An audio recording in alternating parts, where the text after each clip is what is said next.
The courtroom was silent. The air was thick with tension, the kind that made it hard to breathe. Every eye in the room was fixed on the man sitting in the defendant's chair, Marcus Green, a 32-year-old black man who had done nothing wrong. Yet here he was, accused of a crime he did not commit, facing a judge who had already decided his fate before the trial had even begun. Judge Raymond Cartwright leaned forward, his cold blue eyes glaring down at Marcus. His voice was sharp, cutting through the air like a blade. "You people," he sneered, "are always up to no good. Always playing the victim, always blaming the system when you're caught. But not today. Today, you're going to pay for what you did." Gasps echoed through the courtroom. The words hung in the air, thick with racism, thick with injustice. Marcus's attorney, Lisa Carter, jumped to her feet, her face flushed with anger. "Objection," she shouted. "That statement is highly inappropriate and—" Judge Cartwright banged his gavel. "Sit down," he snapped. "I will not have a lecture from some bleeding heart lawyer." A murmur spread through the crowd. Reporters scribbled furiously. Even the jury exchanged uneasy glances. But Judge Cartwright didn't care. He was untouchable. Or so he thought. Then, the courtroom doors burst open. A tall man in a suit stormed in, flanked by two officials. His face was unreadable, but his eyes burned with authority. He held up a piece of paper. "Judge Cartwright," he announced, his voice firm and clear. "You are hereby removed from this case immediately." The room erupted in chaos. Earlier that day, Marcus Green had woken up like it was any other morning. He had kissed his wife, Olivia, and their 3-year-old daughter, Nia, before heading to work. He was a school teacher, a man who had never so much as gotten a parking ticket, but fate had other plans. On his way home, he had stopped at a convenience store to grab a bottle of water. As he reached the counter to pay, the sound of sirens filled the air. The doors slammed open, and within seconds, police officers rushed in, guns drawn. "Get on the ground," one of them shouted. Confused, Marcus raised his hands. "Wait, what's going on?" Before he could say another word, they tackled him, pinning him to the dirty floor. His face pressed against the cold tile as cuffs clicked around his wrists. "You match the description of a robbery suspect," an officer barked. "A robbery?" Marcus was breathless. "I just got here." But they didn't care. They dragged him outside, shoved him into the back of a squad car, and took him away. The whole time, people in the store just watched, some whispering, others shaking their heads. No one stepped in. No one helped. Hours later, Marcus sat in a holding cell, staring at the wall. His head throbbed from where it had hit the floor. His wrists ached from the tight handcuffs. He kept thinking about Olivia and Nia. What would they do? How would they handle this? Then, the door opened. A woman in a navy blue suit walked in. She had sharp eyes and a confident stride. "Mr. Green, my name is Lisa Carter. I'm your lawyer." He sighed in relief. "Thank you. But I swear, I didn't do anything." She nodded. "I know, and I'm going to prove it. But it wouldn't be easy."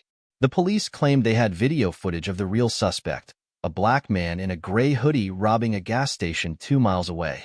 Marcus had never been there, but they said he looked close enough. Close enough. Lisa was furious. "They have no real evidence. No fingerprints, no DNA, nothing. They're just trying to pin this on you because they're too lazy to find the actual guy." Marcus swallowed hard. "What do we do?" She took a deep breath. "We fight." And so, the trial began. Inside the courtroom, Lisa fought like a lioness. She tore apart the weak evidence, demanded real proof, and called out every lie the prosecution tried to push. But Judge Cartwright wasn't having it.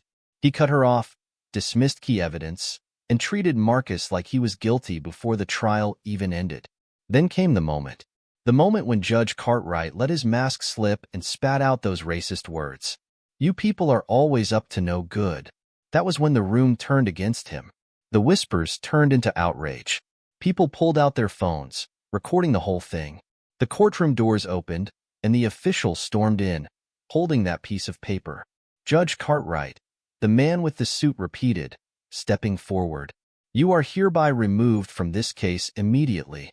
The judge's face turned pale. "What? You can't do this." Actually, we can. A formal complaint was filed against you this morning. You've been under investigation for bias in your cases. And after what you just said, you sealed your own fate. The gavel, the symbol of his power, sat uselessly in front of him. For the first time in his life, Judge Cartwright had no control. Marcus sat frozen in shock. Lisa placed a hand on his shoulder. "This isn't over," she whispered. "But we just won the first battle." The judge clenched his fists. He was a man who had always been in control. But now, he was being stripped of everything he thought was untouchable. The court officer gestured toward the door.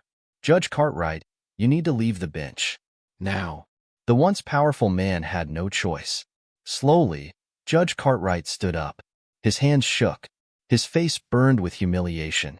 He turned to Marcus, his eyes filled with something dark and hateful. "You may have one today," he spat. "But this isn't over." Then he walked out. A heavy silence fell over the room. No one spoke. No one moved. Lisa turned to Marcus. "Are you okay?" He exhaled slowly. "I don't know." The trial wasn't over yet. But the racist judge? He was gone. And that was just the beginning. The courtroom was still in shock. Judge Raymond Cartwright had been removed, humiliated in front of everyone. Reporters whispered to each other, their pens scribbling furiously. Cameras flashed as the former judge stomped out of the room, his face twisted in anger. Marcus Green sat frozen in his seat, unable to believe what had just happened. One moment, he was being railroaded by a racist judge. The next, that same judge was being escorted out of the courtroom like a common criminal. Lisa Carter, his lawyer, squeezed his shoulder. "Marcus, listen to me," she said, her voice steady. "This is good news. But it doesn't mean we're in the clear." He swallowed hard. "What happens now?" Lisa glanced at the prosecution table. The district attorney, Brian Keller, was frowning.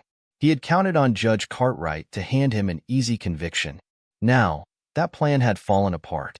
The man in the suit who had entered moments ago, a representative from the Judicial Oversight Board, stepped forward.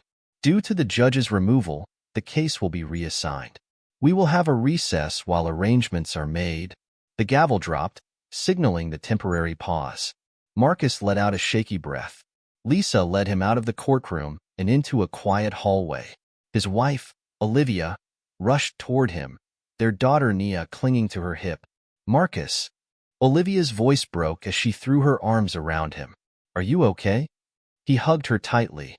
"I'm fine. For now." Nia reached for him. "Daddy," she whimpered. "Come home." His heart clenched. "I want to, baby girl," he murmured. "I really do." Lisa gave them a moment before clearing her throat. "We need to talk. Judge Cartwright being removed is a huge victory, but we still have a problem." Marcus looked at her. "What problem?" Lisa folded her arms. "The case is still active. The prosecution isn't going to drop it just because Cartwright's gone. We need to prove your innocence." Olivia frowned. "But they don't have real evidence." Lisa nodded. "Exactly. Which means they're going to try something else. They're not going to let this go easily." Just then, the courtroom doors opened again. Brian Keller, the district attorney, stepped out. He locked eyes with Lisa and smirked. "We're moving forward with the case," he said. "New judge, same charges."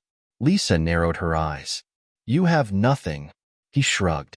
"We have an eyewitness." Marcus stiffened. "What?" Keller's smirk widened. "We just got a statement from someone who says they saw Marcus at the crime scene." Lisa's jaw clenched. "That's impossible." Keller turned to Marcus. "Enjoy your moment of hope," he said. "It won't last." With that, he walked away. Olivia grabbed Lisa's arm. "They're lying." Lisa took a deep breath. "I know. But we need to find out who this eyewitness is and what they're saying." Marcus ran a hand down his face. Just when he thought things were turning around, they had gotten worse. Before he could process it all, his phone buzzed in his pocket. He pulled it out and frowned. It was an unknown number. He hesitated, then answered. "Hello?" A low voice came through the line. "They're setting you up." Marcus froze. "Who is this?" The voice dropped even lower. "I can't talk for long. But the eyewitness? They're lying. The cops are forcing them." His pulse pounded. "Wait," Who are you? Click. The line went dead. Marcus slowly lowered the phone. His mind raced. Lisa saw his expression. Marcus? What is it? He turned to her, his hands shaking. Someone just called me. They said the cops are forcing the eyewitness to lie. Lisa's face darkened. That means we have a serious problem. A deep pit formed in Marcus's stomach. Lisa pulled out her phone. We need to move fast. If they're creating false testimony, we need to expose it before it's too late. Just then, a group of officers walked past them. One of them, Detective Sean Brady, gave Marcus a long, knowing look, and then he smirked. Something about that smirk sent a chill down Marcus's spine. Lisa saw it too. Her grip on her phone tightened. We're dealing with more than just a bad judge, she whispered. This runs deeper than we thought. Marcus swallowed hard. What do we do? Lisa took a breath. We fight back. But before she could say anything else, the sound of raised voices echoed down the hall. Then, bang! A gunshot rang out. Screams erupted as people ducked for cover. Marcus instinctively grabbed Olivia and Nia, shielding them. Lisa spun toward the noise. More shouting. More chaos. Then, another sound. Running footsteps. Someone was escaping. Lisa's eyes darted around. What the hell just happened? Marcus's heart pounded. Something told him this wasn't random. Someone didn't want the truth to come out. And now, things had just gotten deadly. The echoes of the gunshots still rang in Marcus Green's ears as he crouched low, shielding Olivia and their daughter, Nia. The hallway outside the courtroom had turned into chaos.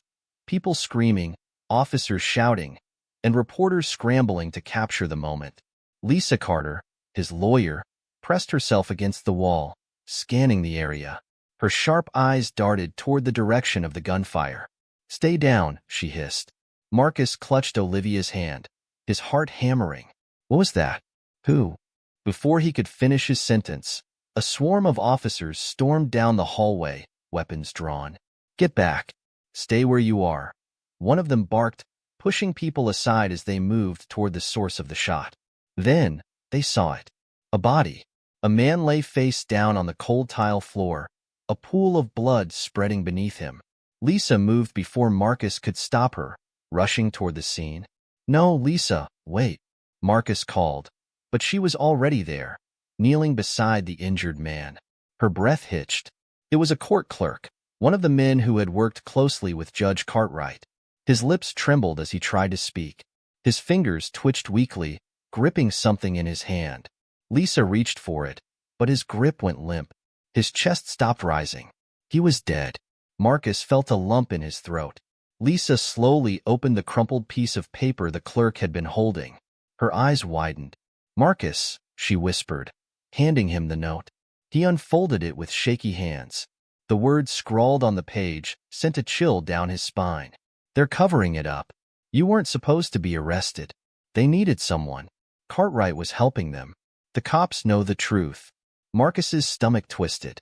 Lisa's voice was urgent. This man was trying to tell us something. He must have known we were getting too close. A detective pushed past them, snatching the paper from Marcus's hands. It was Detective Sean Brady, the same officer who had smirked at Marcus earlier. Brady's eyes flickered over the note. Then, without hesitation, he crumpled it up and stuffed it into his pocket. What the hell? Lisa snapped. That's evidence. Brady gave her a slow, cold smile. Sorry, counselor. This is now a police matter. Marcus clenched his fists. You're trying to bury this. Brady stepped closer, lowering his voice. I'd watch your mouth if I were you, Green. You think this is bad? It can get worse. Lisa shoved her way in between them. Are you threatening my client? Brady chuckled. Threats? No, just a friendly warning. Then, without another word, he turned and walked away. Marcus exhaled sharply. Olivia was still gripping his arm, her face pale. Lisa looked furious. We need to get out of here, she muttered. Now. She grabbed Marcus's arm and led him away from the chaos. Olivia and Nia followed closely. As they stepped outside the courthouse, the cold air hit them like a slap. The streets were filled with reporters, cameras flashing as soon as they appeared. Mr. Green, How do you feel about the judge's removal? Do you believe the trial is still fair? Are you afraid for your life after today's shooting? Marcus couldn't speak. His mind was spinning. He wasn't just on trial anymore. He was in the middle of something bigger, something dangerous. Lisa pushed through the crowd, leading them to her car. They piled in quickly, and she locked the doors. "We're in trouble," she muttered. Olivia turned to her, her eyes full of fear. "Lisa, what's happening? Who was that man? What did that note mean?" Lisa gripped the steering wheel. "It means this wasn't just about Judge Cartwright being racist." She looked at Marcus through the rearview mirror. This was a setup from the start. Marcus felt his stomach churn. Lisa continued, her voice tight. "The police needed a suspect. They picked you. But the real problem? Someone inside the system wanted to make sure you never got a fair trial." Olivia's voice trembled. "So what do we do?" Lisa inhaled sharply. "We fight back." She pulled out her phone and dialed a number. "It's Lisa Carter," she said when the person answered. "We need to talk. Now." Marcus frowned. "Who are you calling?" Lisa put the phone on speaker. A deep voice responded. "I was wondering when you'd call, Carter." It was a journalist, one of the best investigative reporters in the city. Lisa didn't waste time. "We have a problem. A big one." "I'm listening." Lisa glanced at Marcus. "The judge is gone, but the case is still rigged. The police are involved. Someone inside the system wants Marcus locked up. And now? They're killing people to keep the truth from coming out." A brief silence. Then, the journalist's voice came through, low and serious. "You just stepped into something bigger than you realize." Marcus clenched his fists. "How big?" The journalist sighed. "Big enough that if you don't play this smart, you won't make it out." A heavy silence filled the car. Lisa's grip tightened on the steering wheel. "Then we better play it smart." Just then, Marcus's phone buzzed again. Another unknown number. He hesitated before answering. "Hello?" A whisper. "You don't have much time." His blood turned cold. "Who is this?" The voice was barely audible. "They're watching you. Don't trust anyone." Click. The call ended. Marcus's pulse pounded. He looked at Lisa. "We need to move. Now."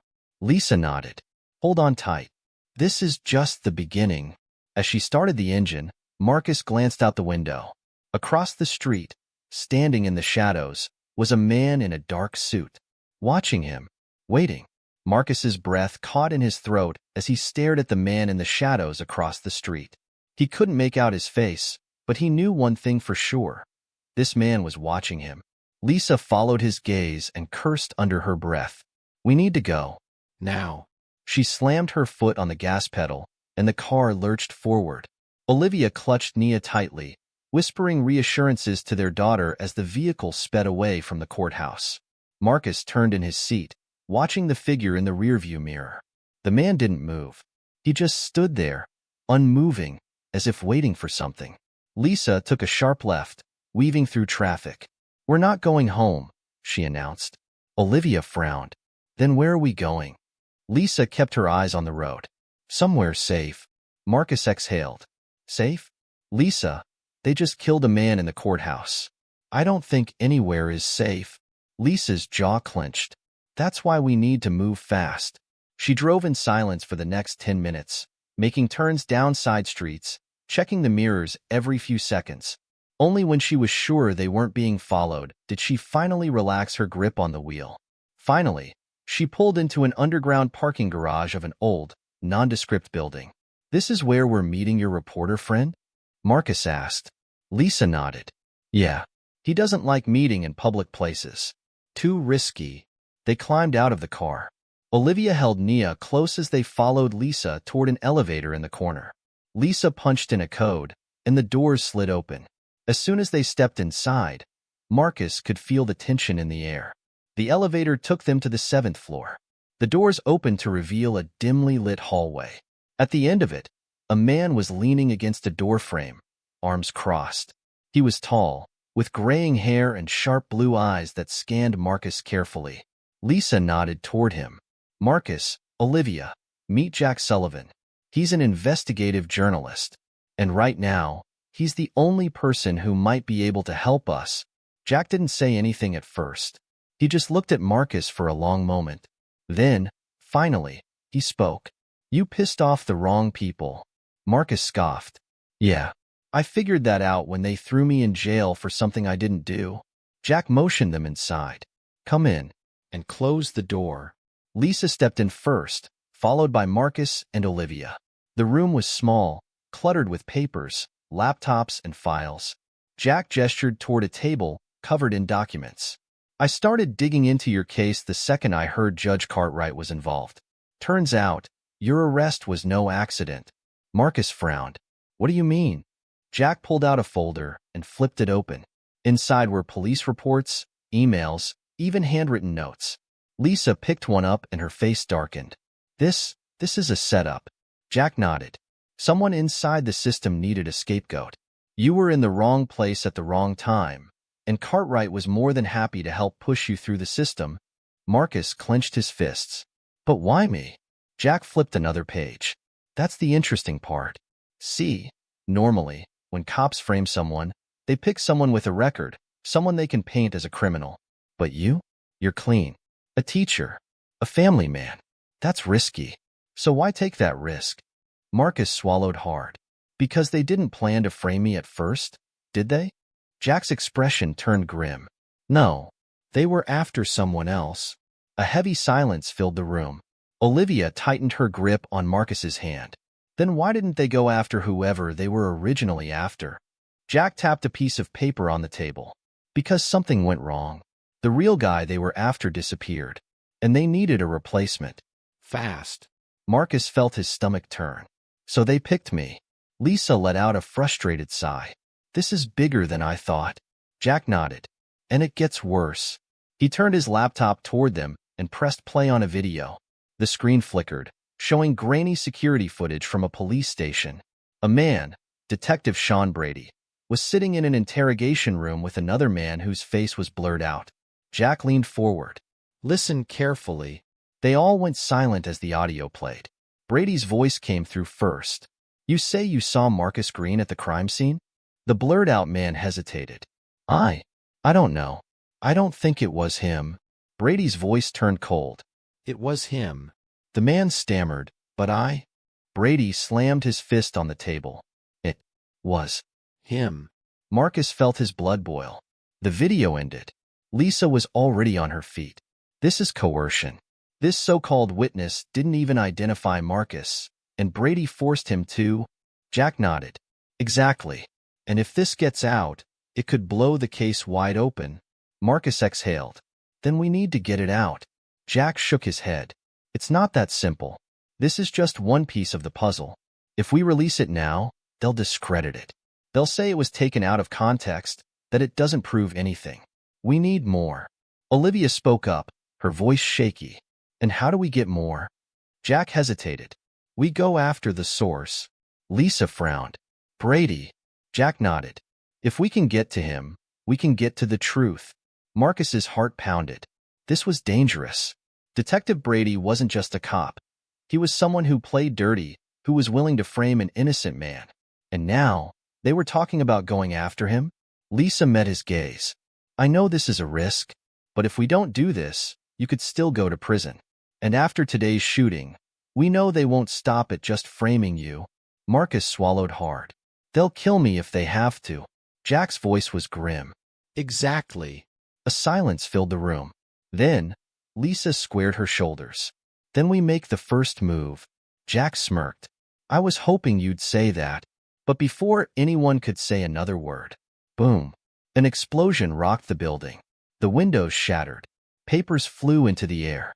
The walls trembled as fire and smoke erupted from somewhere below. Marcus grabbed Olivia and Nia, shielding them as debris rained down. Jack cursed. "They found us." Lisa pulled Marcus toward the door. "We need to go. Now." The fire alarm screamed. The hallway filled with smoke. Marcus's mind raced. This wasn't just about proving his innocence anymore. Someone wanted to erase the truth, and they were willing to kill to do it. Smoke filled the air, thick and suffocating. The fire alarm screamed, echoing off the trembling walls. The explosion had rocked the entire building, sending glass, debris, and fear into the air. Marcus clutched Olivia and Nia, his heart pounding. The force of the blast had knocked them to the ground, but they were still alive. For now. Lisa yanked open the door, coughing as she peered into the hallway. "We need to move." Jack Sullivan was already on his feet, his investigative instincts kicking in. "This wasn't an accident," he said. "They're trying to bury the evidence, and us with it." Marcus didn't need convincing. He grabbed Olivia's hand and helped her up. "Come on, we have to get out of here." Nia whimpered in Olivia's arms. "Mommy, I'm scared." "I know, baby," Olivia whispered, kissing her forehead. "Just hold on to me." The smoke was getting thicker. The sprinklers had kicked in, but they weren't enough to stop the flames that had started creeping up from below. Lisa led the way down the hallway, using her sleeve to cover her mouth. "The stairs. Take the stairs." Jack followed, his movements sharp and quick.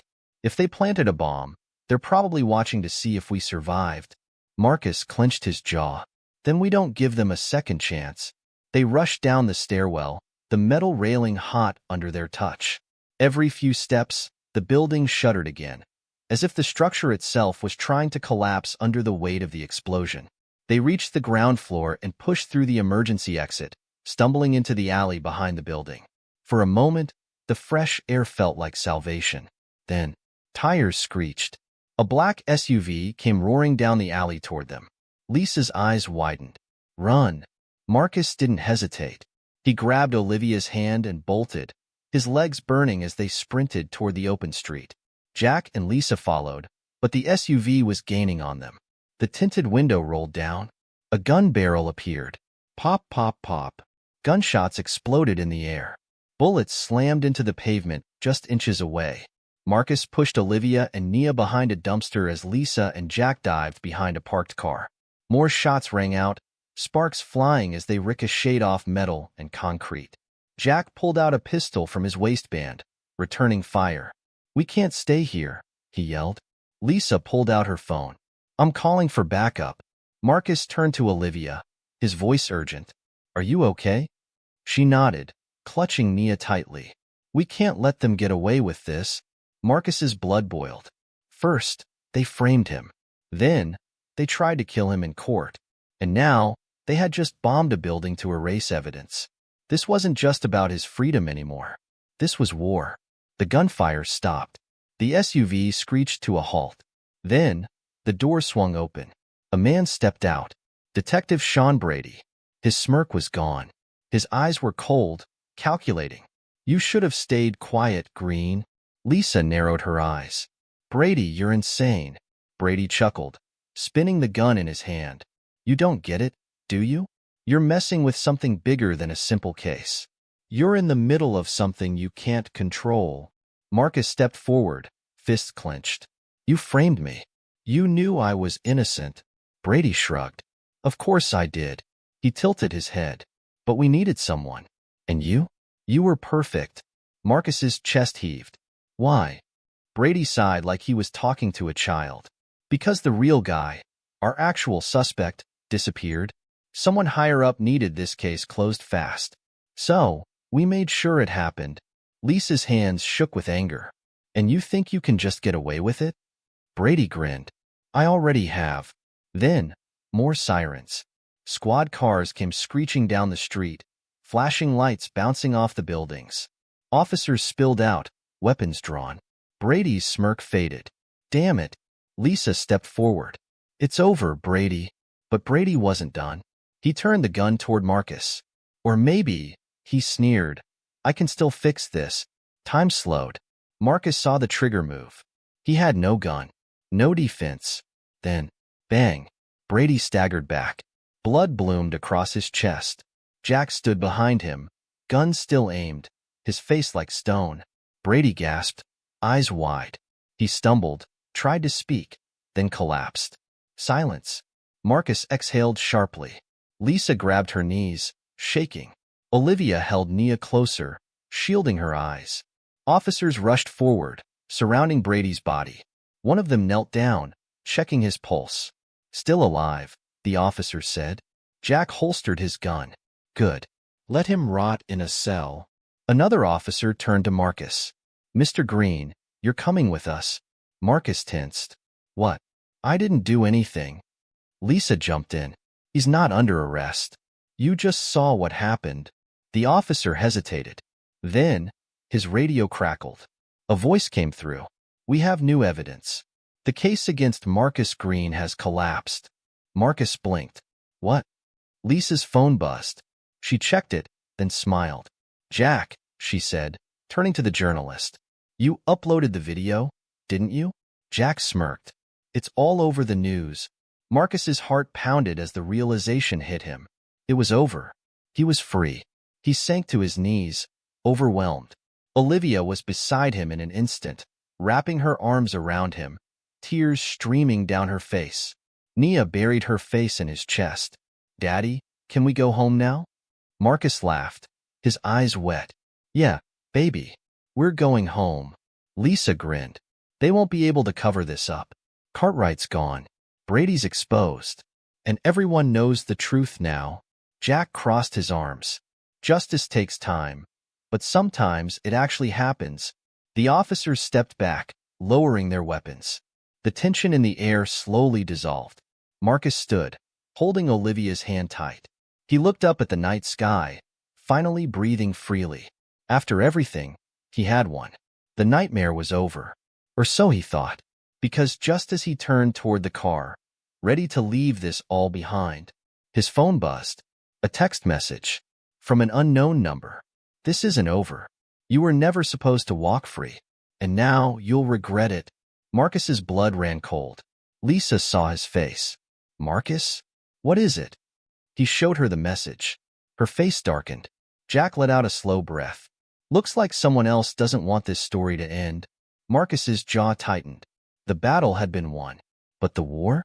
It was just beginning. Marcus's hand tightened around his phone as he stared at the message. His pulse pounded in his ears. This isn't over.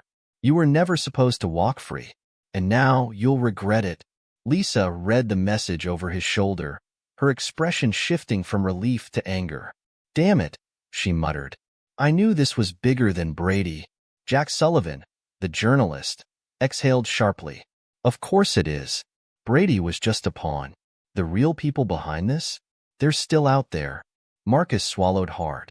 He had just barely escaped a wrongful conviction. They had survived an explosion, a shootout, a corrupt judge. And now? Now, someone else was coming for him. Olivia's voice was shaky. What do we do? Lisa took a deep breath. We don't panic. Jack gave her a sideways glance. Speak for yourself. Lisa ignored him. We've got the truth on our side. The public knows what happened. They know about Brady. They know about the fake witness. But do they know who's pulling the strings? Jack cut in. We exposed Brady, sure. But he wasn't working alone. You think one dirty cop and one racist judge pulled off a cover-up this big by themselves? Marcus's stomach twisted. He had been hoping this was over, that he could finally go home, hold his daughter, and put this nightmare behind him. But this message? It was a warning, a promise. Whoever was behind this wasn't done with him yet. Lisa crossed her arms. We need to trace the message. If we can figure out who sent it, we can get ahead of whatever's coming next. Jack shook his head. They won't be that sloppy. Whoever sent this is careful, probably using burner phones. We won't track them that easily. Marcus took a deep breath, pushing down the fear bubbling inside him. Then what do we do? Jack's eyes darkened. We find them before they find you. Lisa nodded. Agreed. Just then, another message buzzed through. Go home, Marcus. Be with your family. But know this, you're being watched. Marcus's hands trembled. Lisa snatched the phone. Damn it, they want you scared. They want you to back down. Marcus exhaled, his jaw clenching. Then they don't know me very well. They left the courthouse under heavy police presence. The same officers who had almost arrested Marcus were now escorting him to safety. The irony wasn't lost on him. The drive home was quiet, tense. Olivia sat beside him, holding Nia, who had finally fallen asleep. Lisa rode up front with Jack. Every so often, Jack would glance at the mirrors, watching for tails. As they pulled into Marcus's driveway, Olivia let out a shaky breath. I never thought we'd make it back here. Marcus squeezed her hand. Me neither. They stepped out of the car cautiously. Lisa and Jack stayed behind, watching as Marcus carried Nia inside. His home had never felt so comforting. The familiar scent, the warmth, the safety. But was it really safe? Marcus tucked Nia into bed, pressing a soft kiss on her forehead. She stirred slightly but didn't wake. As he left her room, Olivia was waiting in the hallway. Marcus, she whispered, I'm scared. He pulled her close. Me too. She looked up at him, her eyes filled with worry. You saw that message. They're still watching us. Marcus swallowed hard. I know. A soft knock at the front door made them both freeze. Lisa's voice came through. It's us. Marcus opened the door. Lisa and Jack stepped inside quickly, locking it behind them. Lisa's face was tight. We need to talk. Jack pulled out his laptop and placed it on the kitchen table. We were right. The phone that sent you the message was a burner.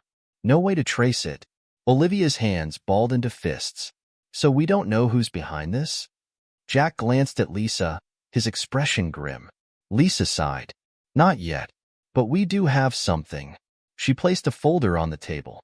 Marcus flipped it open. Inside were documents, photos, names. Some of them looked familiar. Officials, businessmen, even cops. Marcus frowned. What is this? Jack leaned forward. A list of people connected to Judge Cartwright and Detective Brady. People who benefited from covering up the truth. Marcus's stomach dropped as he scanned the names. One name stood out. Daniel Prescott. Marcus's voice was cold. Prescott? As in Mayor Prescott? Jack nodded. Yeah, the mayor. Marcus felt the weight of it hit him like a truck. You're telling me the mayor is involved in this? Lisa crossed her arms. More than involved. We think he's the one pulling the strings. Marcus ran a hand over his face. Of course. It makes sense. He's up for re-election, right? A messy scandal like this could ruin his campaign. Jack nodded. And that's exactly why they needed to make sure the case never unraveled.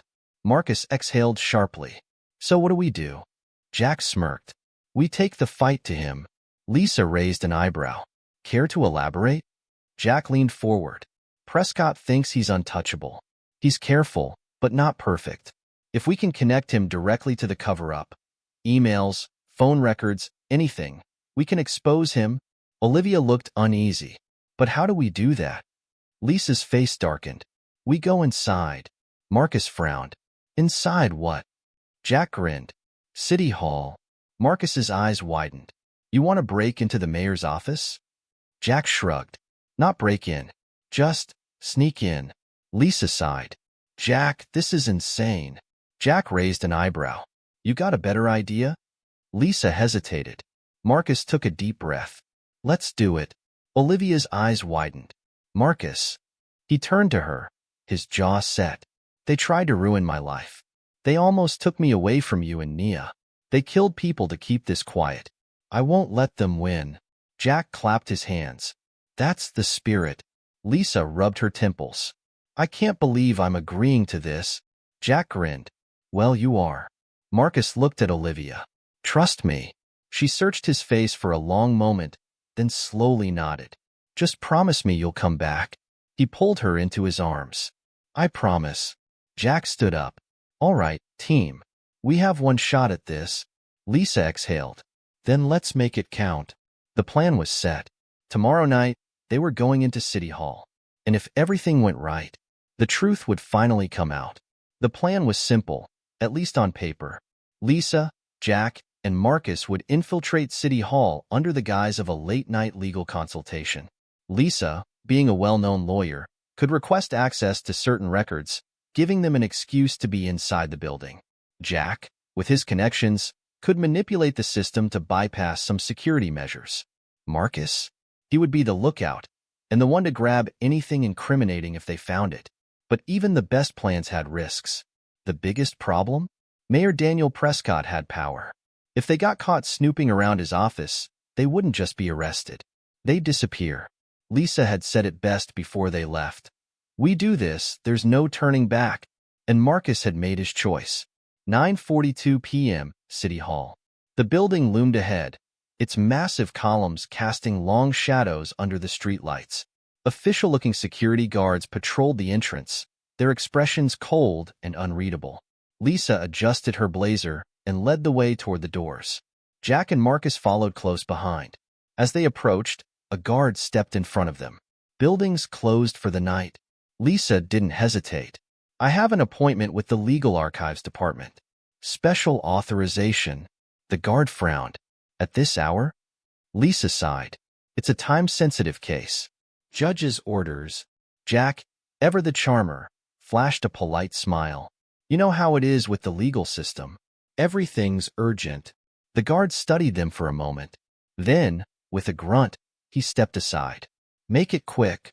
They entered, the heavy doors shutting behind them. Step 1. Complete. Marcus exhaled quietly as they walked down the long, polished hallway. The interior of City Hall was eerily quiet, the fluorescent lights casting an artificial glow over the marble floors. Lisa whispered, "Security cameras?" Jack tapped his phone. "Looped the feed before we got here. They won't see us." Marcus glanced at him. "How the hell did you do that?" Jack smirked. "I have my ways." They reached the stairwell. The mayor's office was on the 3rd floor. Lisa turned to Marcus. "You stay here. If anything goes wrong, text us." Marcus nodded. "Got it."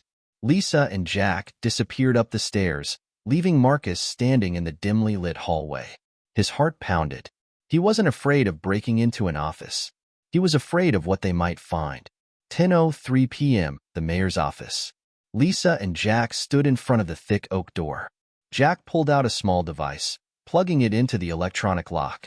The device blinked twice, then the lock clicked open. Lisa gave him a look. "You've done this before." Jack grinned. No comment. They slipped inside. The office was massive, ornate wood furniture, bookshelves filled with legal documents, and a massive desk in the center. Lisa moved to the computer. "If there's anything incriminating, it's in here." Jack opened a drawer, flipping through folders. "Let's hope the mayor isn't as smart as he thinks." Lisa inserted a flash drive into the computer. A series of files popped up. She scrolled through them, her eyes narrowing. Then, she froze. Jack looked up. "What?" Lisa's voice was barely above a whisper. "Oh my God."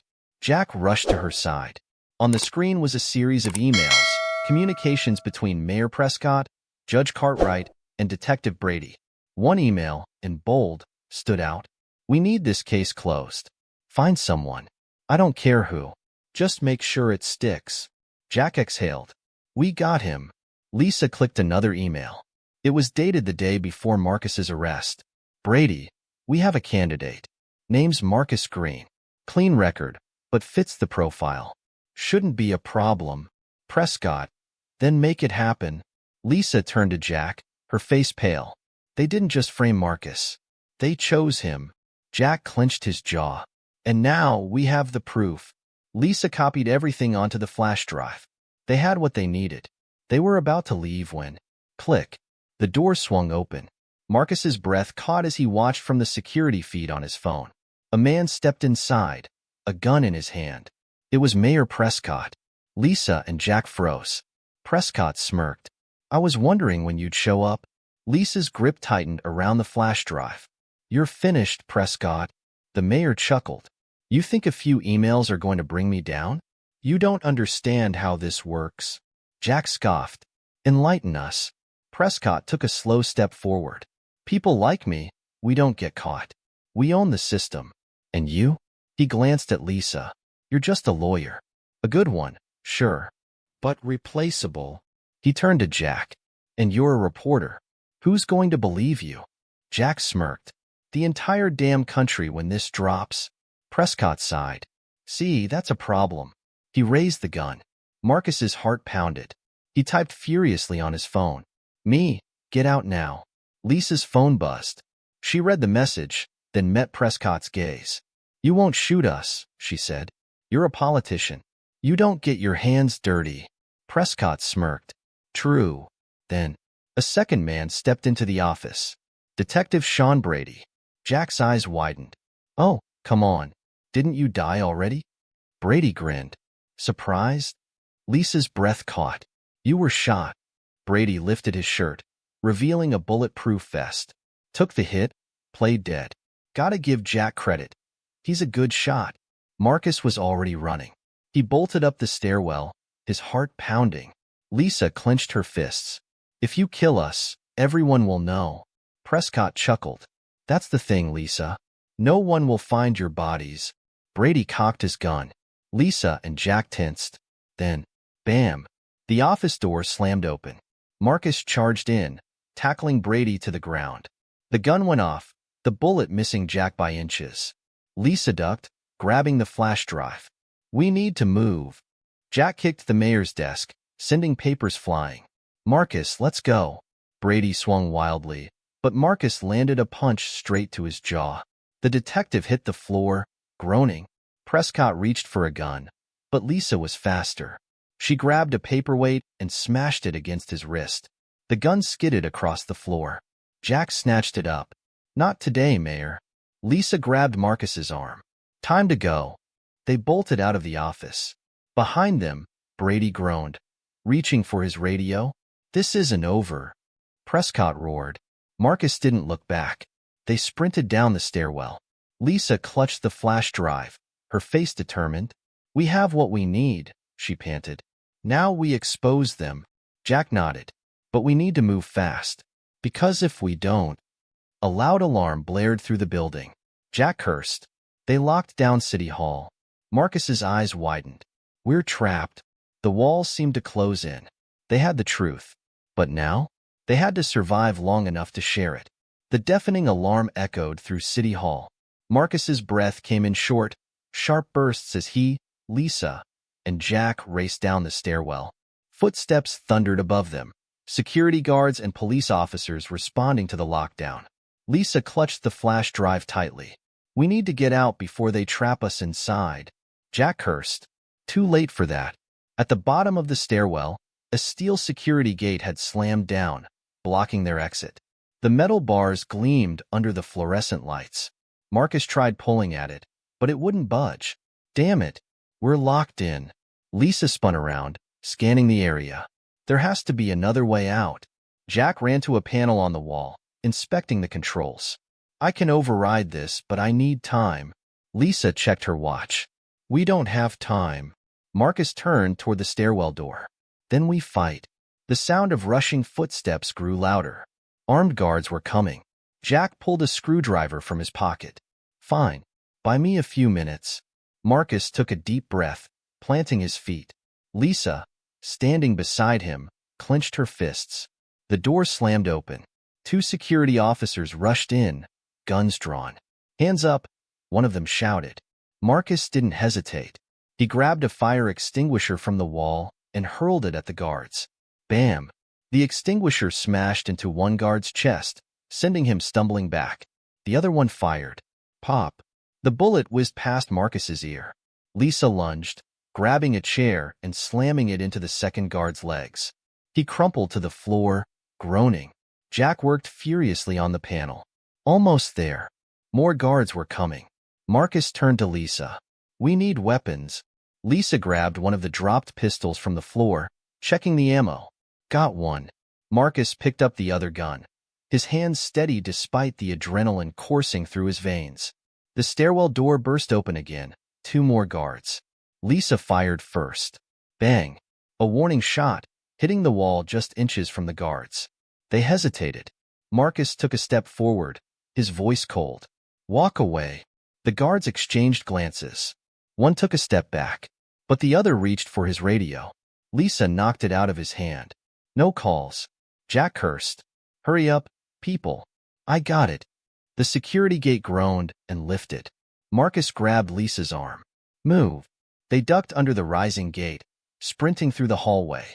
But just as they reached the main exit, a figure stepped in front of them. Detective Sean Brady.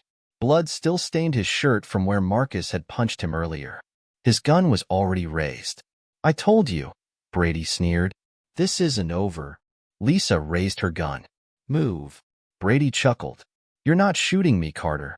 You're a lawyer. Jack stepped forward. We have evidence. It's over, Brady. Brady's smirk widened. Evidence? Against who? Judge Cartwright is gone. The mayor will deny everything. And me?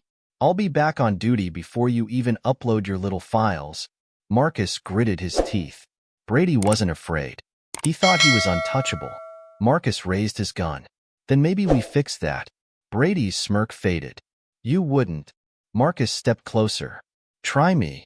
For the first time, Brady hesitated. Lisa tightened her grip on the flash drive. We don't have time for this. Marcus's voice was steel. Then let's end it.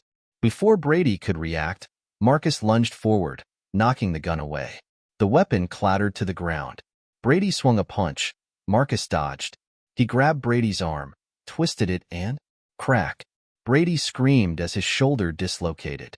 Marcus shoved him to the floor. Stay down. Brady groaned, clutching his shoulder. Lisa smirked. I'll take that as yes, ma'am. Jack clapped his hands. Cool. We leaving now?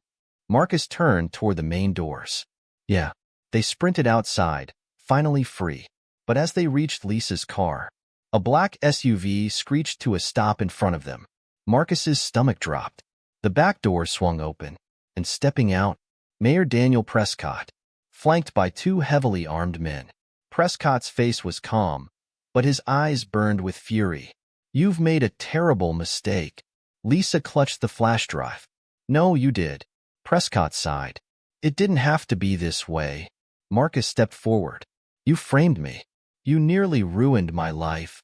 Prescott shrugged. Politics. Jack scoffed. Oh, screw you. Prescott smiled. You really think exposing me will change anything?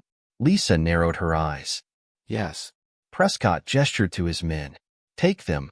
The two armed guards stepped forward. Marcus raised his gun. Lisa and Jack did the same. A tense standoff. Seconds felt like hours. Then, sirens. Police cars came flying down the street. Prescott's face twisted. Lisa grinned. You were saying? The squad cars screeched to a stop. Officers spilled out, guns drawn. Prescott held up his hands, feigning innocence. Gentlemen, I think there's been a misunderstanding. Lisa stepped forward. Check the flash drive. An officer took it, plugged it into a laptop. The files loaded. Brady's emails. Prescott's orders. The entire cover-up. The officers exchanged glances. One of them turned to Prescott. Sir, you're under arrest. Prescott's face darkened. You don't know what you're doing. The officer ignored him. Hands behind your back. Lisa turned to Marcus, smiling. We did it. Marcus exhaled. For the first time in weeks, he was free. As Prescott was cuffed and taken away, Marcus felt Olivia's arms wrap around him. She was crying. It's over. Marcus hugged her tight. Yeah, it is. Jack leaned against Lisa's car, grinning. I love a happy ending. Lisa sighed. I need a drink. Jack chuckled. I need a vacation. Marcus looked up at the night sky, inhaling deeply. It was finally over. Or so he thought. Because as the police cars drove away, Marcus's phone buzzed. A new message. Unknown number. You think this ends with Prescott? You have no idea what you've started. Marcus's breath caught. Lisa read the message over his shoulder. Her face paled.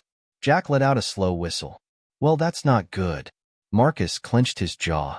He had won this battle. But the war? It had just begun. The night air was supposed to feel different, lighter, easier to breathe. Marcus had just won his freedom. The corrupt judge was gone. The dirty cop was arrested. The mayor had been exposed. And yet, that message. You think this ends with Prescott? You have no idea what you've started. Marcus read the words again, his hands shaking slightly. Lisa and Jack were peering over his shoulder, Olivia gripping his arm tightly. Jack let out a low whistle. Damn, these guys don't quit. Lisa's expression darkened. We need to find out who sent this. Marcus swallowed hard. What if it's just a bluff? Jack snorted. Oh, buddy. When people like this send messages, it's never a bluff. Lisa took the phone from Marcus and started dialing. Marcus frowned. Who are you calling? Lisa pressed the phone to her ear. A friend. The line rang twice before a deep voice answered. Carter. Lisa's voice was sharp. We need a trace on a number. Now. The man on the other end sighed. Another one? You're gonna get me fired. Lisa didn't even blink. It's important. There was a brief pause. Then, send me the number. Lisa typed it in and sent it over. A moment later, the man cursed under his breath. Lisa's eyes narrowed. What is it? The man hesitated. You're not gonna like this. Lisa tensed. Talk. The man's voice dropped lower. The number is government issued. Marcus felt his stomach drop. What? The man continued. Not just any government phone. This is federal. Someone high up. Someone powerful. Jack muttered, well, that's just great. Lisa clenched her jaw. Can you trace it back? The man sighed. Not directly. But I can tell you this. It's coming from Washington, D.C. Silence. Marcus stared at the phone, his pulse pounding. Lisa inhaled sharply. You're telling me someone from the federal government is involved in this cover-up? The man hesitated. I'm telling you that this isn't just some corrupt mayor covering his tracks. This is bigger. Marcus felt the weight of those words sink in. Lisa closed her eyes for a moment, thinking. Then she nodded. Thanks. If I need more, I'll call. The man sighed again. You always do. Then the line went dead. Marcus ran a hand over his face. Federal? This whole thing is going federal? Jack crossed his arms. Which means Prescott wasn't at the top of the food chain. Lisa nodded. And whoever is. They're watching us. A cold chill ran through Marcus's body. He had thought Prescott was the enemy, that bringing him down would end this nightmare. But now, he realized something far worse. Prescott was just a piece of the puzzle. And the real power behind this? They were still out there. 12:30 a.m., Lisa's apartment. After way too many close calls, they agreed it was too dangerous for Marcus and his family to go home. Lisa's apartment was the safest place for now. Marcus sat at the kitchen table, rubbing his temples. Olivia sat beside him, her hands wrapped around a cup of tea, her eyes still wide with worry. Lisa was pacing. Jack was digging through his laptop. This doesn't make sense, Jack muttered, typing furiously. Prescott wasn't that powerful. He had connections, sure, but a federal cover-up? No way he was running that alone. Lisa nodded. So who was pulling his strings? Jack tapped on his keyboard. I'm checking his call logs. Maybe. He froze. Lisa stopped pacing. What? Jack turned the laptop around. Take a look at this. On the screen was a call log, a list of every number Prescott had contacted over the last 3 months. One name stood out. Senator William Crane. Marcus's stomach clenched. Who the hell is that? Jack's voice was tight. U.S. Senator. Powerful. Connected to law enforcement, private prisons, judicial boards, and guess what? Lisa's lips pressed together. He was one of Prescott's biggest donors. Marcus exhaled sharply. So you're saying this whole thing, the false arrest, the cover-up, the murders, was all to protect a senator? Jack shook his head. Not just to protect him. To protect his business. Marcus frowned. What business? Lisa pulled up another document. Private prisons. Jack nodded. Crane owns shares in multiple private prison companies. The more prisoners they have, the more money they make. Marcus felt sick. So they just threw innocent people in jail for profit? Jack leaned back. And if someone like Prescott got caught in a scandal, it could have led back to Crane. They couldn't risk that. Lisa's face was dark. Which means, Marcus finished for her. Prescott wasn't the one who ordered me to be framed. Jack's jaw tightened. No, Crane did. Silence. Then Olivia whispered, This is never going to end, is it? Marcus turned to her. Yes, it will. Jack sighed. Marcus, you don't just take down a senator. He has the kind of power Prescott could only dream of. Lisa crossed her arms. Then we expose him. Jack scoffed. And then what? We drop a news article? He'll bury it. This guy's federal. Lisa smirked. So we go bigger. Jack raised an eyebrow. How much bigger? Lisa's eyes gleamed. We go public. 1:15 a.m., a dangerous plan. Marcus sat on the couch, running through the plan in his head. It was insane. Lisa wanted to take everything, the evidence, the emails, the truth, and broadcast it live. Not just to the media, to everyone. Lisa pulled out her phone. There's one way to make sure they can't cover this up. Marcus frowned. How? Lisa smirked. Ever heard of a whistleblower press conference? Jack groaned. Oh, this is suicidal. Lisa ignored him. We go live. We expose everything. We put Senator Crane on full blast. The emails, the cover-up, the murders. Marcus exhaled. And then? Lisa's expression hardened. Then we watched them burn. Jack ran a hand through his hair. You realize they'll come after us, right? Lisa nodded. Which is why we do it fast. Before they can stop us. Marcus clenched his fists. He had been fighting for his freedom. Now, he was fighting for justice. He nodded. Let's do it. Jack muttered. Oh, we are so dead. Lisa grinned. Not if we move first. Marcus inhaled deeply. Tomorrow, the world would know the truth. But first, they had to survive the night. Because somewhere, in the darkness, Senator Crane was watching. And he wasn't going to let them win without a fight. The weight of what they were about to do settled in the room like a storm cloud. Exposing a sitting U.S. senator wasn't just dangerous, it was suicidal.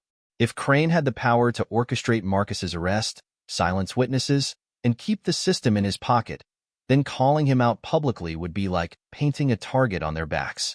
And yet, Marcus knew there was no turning back. Lisa paced the room, her mind working like a machine. We need to do this carefully. If we just post the files online, they'll call it fake news. If we go to the media, Crane will bury the story before it even airs. Jack was already typing away on his laptop. So what's the move? You said go public, but how? Lisa turned to him. We don't go to the media. We become the media. Jack blinked. Come again. Marcus was starting to understand. She means we go live. Lisa nodded. We hold a press conference, a whistleblower event. We gather reporters, independent journalists, even social media influencers. We present the evidence in front of everyone at the same time. Jack whistled. That's risky. Olivia sat quietly on the couch, holding Nia close. Her expression was tight with worry.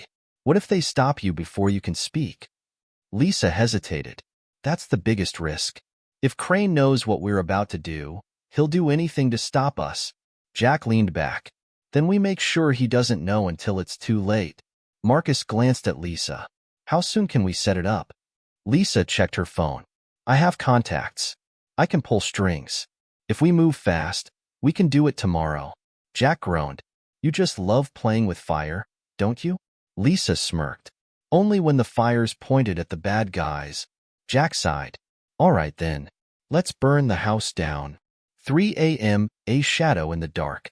The apartment was dimly lit, the weight of exhaustion pressing down on all of them. But sleep wasn't an option. Not yet. Marcus stared out the window, his thoughts tangled. Even though they had a plan, something didn't sit right. They had exposed Prescott. They had evidence against Crane. So why did it feel like they were still one step behind? Then, he saw it. A black car, parked across the street. It had been there for hours. A chill ran down Marcus's spine. Lisa noticed his tense posture. Marcus. He didn't take his eyes off the car. We're being watched.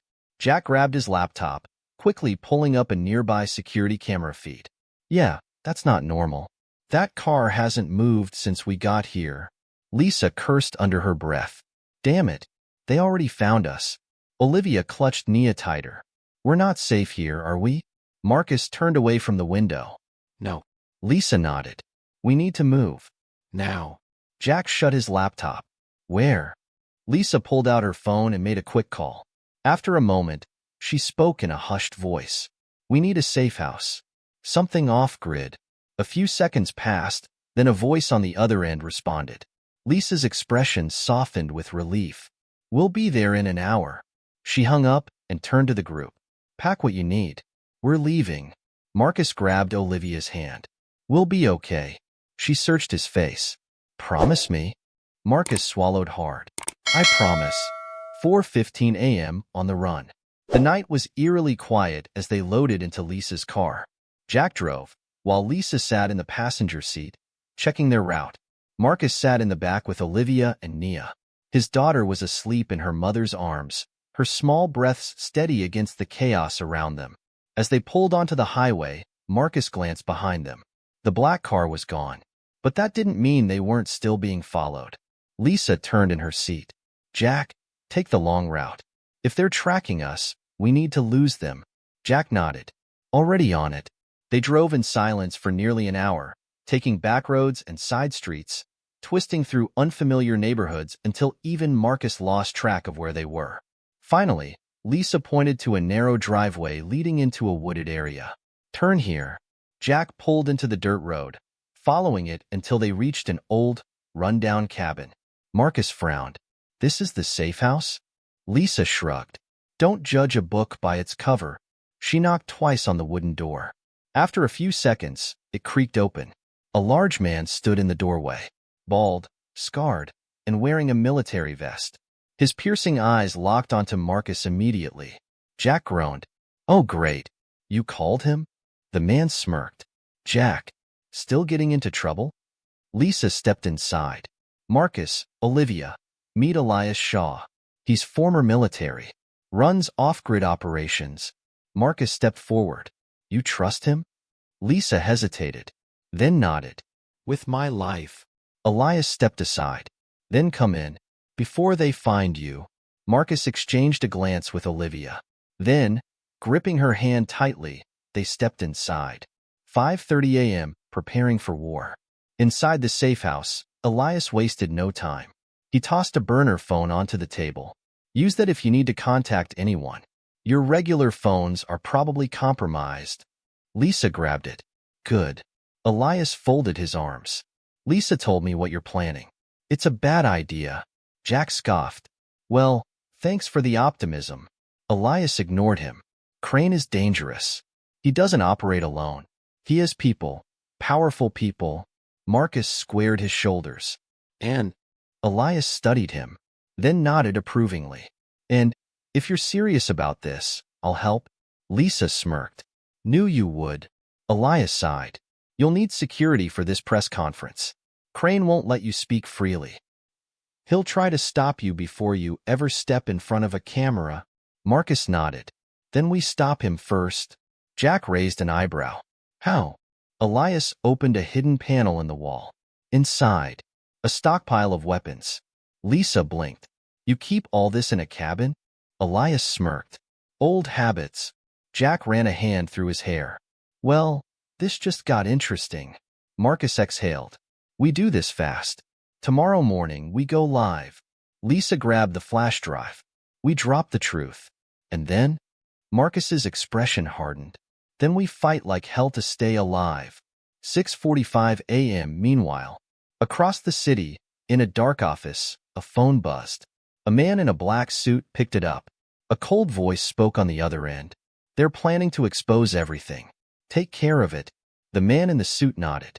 Consider it done. The air in the safe house was thick with tension. Elias Shaw's stockpile of weapons sat open on the table, a stark reminder of just how dangerous the next few hours would be. Marcus clenched his fists. We do this live. We expose Crane. And we make sure the whole world sees it before he can silence us. Lisa nodded. We can't just put this out on a news channel. We need something bigger. Jack tapped on his laptop. Then we hijack the internet. Marcus frowned. How? Jack smirked. We live-stream the press conference across every major platform, YouTube, Twitter, Instagram, TikTok, even the dark web. We make sure that once it's out there, it can't be erased. Elias crossed his arms. That's smart, but you won't have long. The second this goes live, Crane will send people to stop you. Olivia, who had been silent, finally spoke up. Then we make sure they can't get to us in time. Lisa raised an eyebrow. You have an idea? Olivia exhaled. I used to work in communications. I know how government agencies shut down information. If we stagger the data stream through multiple servers across different countries, they won't be able to block it fast enough. Jack snapped his fingers. That's genius. Marcus turned to Elias. And what about security? Elias smirked. I'll handle that. Jack scoffed. Great. So we have the truth, the tech, and the muscle. He cracked his knuckles. Let's burn this bastard to the ground. 7:30 a.m., the setup. The warehouse they chose was abandoned, sitting on the outskirts of the city. It was perfect, isolated, difficult to track, and easy to defend. Elias had positioned snipers on the roof. If Crane sends a hit squad, we'll see them coming. Lisa stood in front of a large podium with cameras positioned from every angle. This is where Marcus will speak. Jack tested the live stream, watching as the signal bounced through encrypted servers. Once we go live, we don't stop. No matter what. Marcus exhaled. He wasn't a public speaker. He was just a teacher, a man who had been thrown into something bigger than himself. But now, he was the only one who could do this. Lisa touched his shoulder. You got this. Marcus nodded. Let's end this. 8:15 a.m., the press conference begins. The countdown reached 0. The live stream activated. Lisa stepped to the microphone first. Her voice was strong, steady. My name is Lisa Carter, and today we are exposing the biggest corruption scandal this country has ever seen. Jack signaled. We're live across every platform. Lisa continued. What you're about to hear involves a U.S. senator, a corrupt justice system, and the intentional imprisonment of innocent people for profit. She turned to Marcus. And it starts with this man, Marcus Green. Marcus stepped forward. His hands gripped the edges of the podium. He looked directly into the camera. And then, he spoke. I was arrested for a crime I didn't commit. His voice was calm, but the fire in his eyes burned. Not because I was guilty, but because I was chosen. He gestured toward Lisa. My lawyer discovered the truth. My arrest wasn't an accident. It was planned. He held up a flash drive. This contains emails from Judge Cartwright, Detective Sean Brady, Mayor Daniel Prescott, and U.S. Senator William Crane. It proves they worked together to frame innocent black men and send them to private prisons for profit. The comments on the live stream were exploding. Is this real? Holy sh**T. The government is doing this? Lisa handed Marcus a file. This is the proof. Marcus flipped it open. Brady was working under orders. Prescott was controlling the courts. And Crane was behind it all. Jack added, this isn't just corruption. It's organized crime at the highest level. Then, bang, a gunshot. Marcus dove to the ground. Lisa grabbed the flash drive. We've got snipers. Elias's voice crackled through the radio. We got incoming. 3 SUVs approaching fast. Marcus's heart pounded. They weren't going to let them finish. Jack screamed, keep the stream running. Marcus crawled behind the podium, his mind racing. They had exposed everything. Now they had to survive. Elias shouted from the rooftop, take cover. The SUVs skidded to a stop. Armed men poured out, guns raised. Marcus pulled Olivia down behind a metal crate. Stay low. Lisa cursed. They're trying to shut us down before the world sees the truth. Jack shouted, we're still live. People are watching this happen in real time. Lisa's eyes widened. Then we make sure they see everything. She grabbed the camera, pointing it toward the attackers. This is what they do. She yelled into the mic. When they can't silence the truth, they try to kill it. Marcus clenched his jaw. Not today. He grabbed a fallen guard's gun. Elias opened fire from the roof. We hold the line. Bang, bang. The air filled with bullets. Sparks flew as metal was torn apart. Marcus aimed carefully. Pop. A guard went down. Lisa dragged Jack behind a crate. How much longer can the stream hold? Jack checked his laptop, typing furiously. As long as I can keep rerouting it. But they're trying to shut us down. Then, another explosion. The warehouse shook. Elias shouted, they have a grenade launcher. Marcus grabbed Olivia, shielding her. We have to move. Lisa turned to Jack. Can you send the files to every major journalist in the country? Jack was already typing. On it. Lisa gritted her teeth. Do it now. Jack hit send. Boom. Another explosion. Elias shouted, we can't hold them. Jack checked his screen. It's done. The files are everywhere. Lisa grabbed Marcus's arm. Then we need to go. Marcus held Olivia close. What about Elias? Elias reloaded his rifle. Don't worry about me. I'll cover you. Lisa hesitated, then nodded. Jack grabbed the laptop. Let's move. They raced toward the back exit. Gunfire exploded behind them. Marcus gritted his teeth. Just a little farther. Lisa kicked open the door. Go. Go. Marcus burst outside. And just as they reached the getaway car, a black SUV blocked the road. A man stepped out. Senator William Crane. He smiled. You really thought you could win? Lisa raised her gun. Crane laughed. You have no idea what you've done. Marcus clenched his fists. The truth was out. But the fight? It was far from over. Marcus's breath came in sharp, shallow bursts. The night air was thick with smoke and gunpowder, but it was the sight of Senator William Crane standing in front of the black SUV that made his chest tighten. The man behind everything. The puppet master.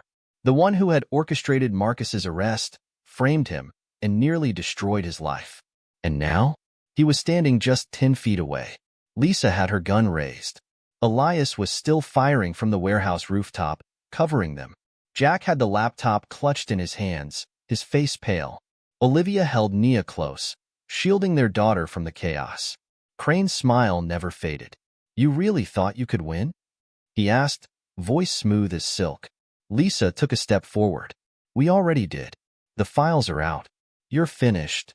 Crane chuckled. The files? He shook his head. Please. Do you think a few documents and emails will take me down? Marcus clenched his fists. They're more than a few documents. They prove everything. The frame-ups, the corruption, the money trail. The world knows what you've done. Crane sighed, adjusting the cuffs of his expensive suit. And yet, here I am. Jack whispered, I don't like this. Lisa's grip on the gun tightened. You're going to prison, Crane. Just like Prescott. Just like Brady. You can't stop this. Crane's smirk didn't falter. You still don't get it, do you? He gestured behind him. 2 more SUVs pulled up. Armed men spilled out. Not police. Not government agents. Private mercenaries. Marcus's stomach dropped. Crane wasn't running. He was doubling down. Lisa muttered. Of course he brought an army. Crane clasped his hands together. You see, Lisa, I don't need to stop anything. I just need to make sure that no one who can expose me survives the night. Jack cursed. We need to move. Now. Elias's voice crackled over the radio. I count at least 10 hostiles. He's making his move. Marcus whispered to Olivia. Stay behind me. She clutched Nia, her hands trembling. Marcus, please. He turned back to Crane. You're insane. Crane tilted his head. No. I'm just untouchable. Then, he gave the order. Kill them. Chaos exploded. Bang, bang, bang. Gunfire erupted. Lisa fired first, dropping one of the mercenaries instantly. Elias sniped another from the rooftop. Jack grabbed Olivia and Nia, pulling them behind a nearby car. Marcus lunged forward, tackling a guard. They crashed to the ground, fists flying. Marcus barely dodged a knife aimed for his throat before he slammed his elbow into the man's face. Lisa shouted, We have to get to the car. Jack was already opening the driver's door. Move, move, move. Marcus grabbed Olivia's hand and shoved her inside. Nia was crying, her tiny arms wrapped around her mother. Jack floored the gas pedal. The tires screeched against the pavement. Elias shouted over the radio, I'll hold them off. Marcus's heart clenched. Elias. The warehouse exploded. A fireball shot into the sky. The blast rocked the ground, sending debris flying. Lisa covered her mouth. No. Marcus turned back, eyes wide. Elias was gone. Olivia whispered, Oh my God. Jack swerved the car onto the main road. We need to keep moving. Lisa was shaking. Elias just. Marcus's jaw tightened. We don't stop. We finish this. Jack nodded. Where do we go? Lisa inhaled sharply, then said 2 words. The Capitol. 9 a.m., Washington, D.C. The roads were blocked. The city was on high alert. The live stream had spread like wildfire. Marcus, Lisa, Jack, Olivia, and Nia pulled up near the U.S. Capitol building.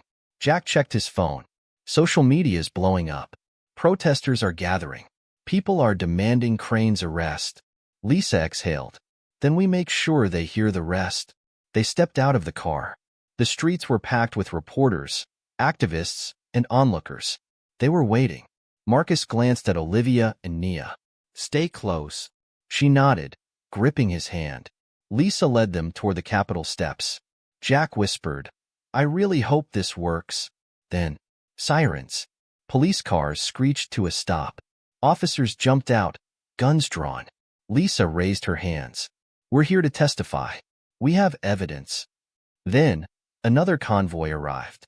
FBI SUVs. Marcus's breath caught. Was this an arrest or protection? A man in a dark suit stepped out. The FBI director. He walked toward them, expression unreadable. Lisa held up the flash drive. "Everything is on here." "Everything." The director took it, plugged it into a tablet. The files loaded. Marcus's chest tightened. This was it. The director's face darkened as he read. Then, he turned to his agents and gave the order. "Arrest Senator William Crane. 10:15 a.m., the fall of a monster." Senator Crane was dragged out of his D.C. office in handcuffs. Reporters swarmed as he was shoved into an FBI SUV. Marcus watched from a screen nearby, his hands still shaking. Lisa let out a breath. "It's over." Jack grinned. "We actually did it." Marcus turned to Olivia, pulling her close. "We're free." She buried her face in his chest, sobbing. Nia's small voice piped up. "Can we go home now?" Marcus smiled, kissing her forehead. "Yeah, baby. We can go home." The nightmare was over. 6 months later. The courtroom was silent. Marcus Green stood at the witness stand, calm, steady. Across from him, former Senator William Crane sat in an orange jumpsuit, his face hollow, his empire burned to the ground. Lisa stood beside Marcus, delivering the final blow.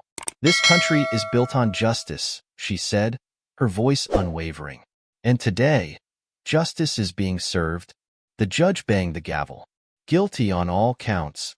Marcus exhaled. It was finally over. Lisa turned to him and smiled. "You ready to live again?" Marcus looked at Olivia and Nia sitting in the front row. He smiled. "Yeah." They walked out of the courtroom together.